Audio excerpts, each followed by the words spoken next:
নামাজ শুরু করার আগে তিনটি বাক্য পড়ুন, আল্লাহ তাআলার রহমতের দরজাগুলো আল্লাহ তাআলা খুলে দিবেন। ওই সময় আপনি আল্লাহর কাছে যা চাইবেন আল্লাহ রাব্বুল আলামিন কিন্তু তাই দিবেন। আপনার মনের সকল আশাগুলা আল্লাহ তাআলা পূরণ করে দিবেন। আল্লাহর পেয়ারা হাবিব সাল্লাল্লাহু আলাইহি ওয়াসাল্লাম নামাজের ইমামতির জন্য সামনে গেলেন, কিন্তু পিছন দিক থেকে একজন সাহাবী উচ্চ সুরে বাক্যগুলা বলতেছেন। আর আল্লাহ রাসূল নামাজ শেষ করার পরে জিজ্ঞেস করলেন, কে এই বাক্যগুলা পড়েছ? ওই সাহাবী হাত তুললেন।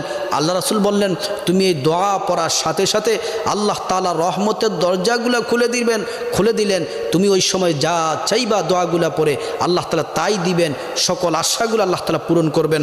দোয়াটি হচ্ছে আল্লাহু আকবার কাবীরা ওয়ালহামদুলিল্লাহি কাসীরা ওয়া সুবহানাল্লাহি বুকরাতা ওয়া আসীলা। এই দোয়াটি পড়ার সাথে সাথে আল্লাহ তাআলা রহমতের দরজাগুলা খুলে দেন।